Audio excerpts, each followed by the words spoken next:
ছোট্ট মিষ্টি গোপাল সোনা চ্যানেলে তোমাদের সবাইকে স্বাগত বন্ধুরা। তো প্রতি বছর না এবারও আমাদের বাড়িতে মনসা পুজো হবে, তার জন্য আগের দিন আমি আর দাদা চলে গিয়েছিলাম কুমোরটুলিতে। তো সেখান থেকে দেখো প্রতিমা বেছে নেব, আর সব প্রতিমাগুলো দেখতে কিন্তু বেশ সুন্দর ছিল। তো দেখো ফাইনালি প্রতিমা নিয়ে বাড়ি চলে এসেছি। আর সেদিন কোনো ভিডিও তোমাদের সাথে আর শেয়ার করলাম না, ক্লিপস। তো সেদিন আমি আর মা পরে বাজারে গিয়ে দশকর্মার জিনিস নিয়ে এসেছিলাম। তো দেখো এখানে পুজো হচ্ছে আর ঠাকুরমশাইও চলে এসেছে। ওদিকে দেখো মা, কাকিমণি আর এদিকে বাবাও চলে এসেছে আর প্রণামও করে নিচ্ছে ঠাকুরকে। আর দেখো ব্রাহ্মণ এখন যজ্ঞ করবে, তো যজ্ঞে সব কিছু প্রস্তুত করে নিয়েছে। তো তারপরে আমি, মা আর কাকিমণি আর একটা ছোট্ট ভাই মিলে ঘাটে গিয়েছিলাম। তো আমাদের প্রতি বছর দুধ কলা ভাসাতে হয় পুজোর পরে, তো তাই দেব। তো দেখো আমি স্যান্ডেল পরেই চলে এসেছি তাড়াহুড়ো করতে করতে।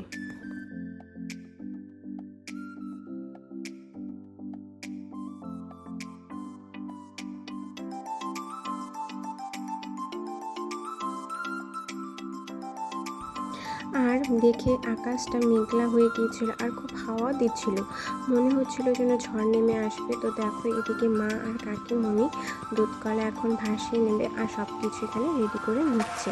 আর এই জলটা যেন খুব নোংরা। আর তো দাদা বলেছে এবার অন্যখানে ঠাকুর ভাসাবে, কিন্তু বাড়ির সামনে তাই সবাই এখানেই দুধকলা ভাসায়। তো দেখো এটা 3 দিন পরের ভিডিও বন্ধুরা। তো দাদা, আমি আর ভাই মিলে চলে গিয়েছিলাম আমাদের বাড়ির ওখান থেকে কিছুটা দূরে একখানে ওই নদীর পাড়ে। তো দেখো এখানে বিসর্জন দিব আর ঘাটটাও কিন্তু দেখতে বেশ সুন্দর লাগছিল। আর দেখো কি টলটলে জল।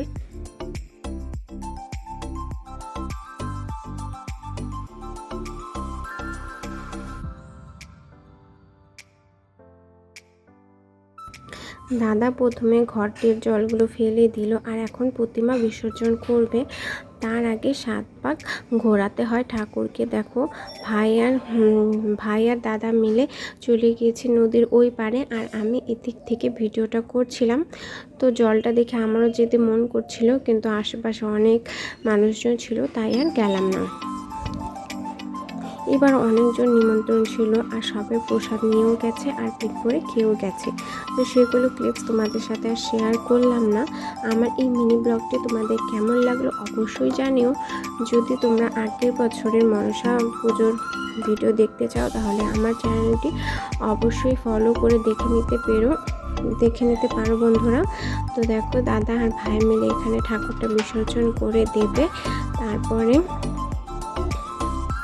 তারপরে আমি চলে এলাম আর ওরা দুজন মিলে নদীর জলে স্নান করে তারপরে বাড়ি চলে এলো।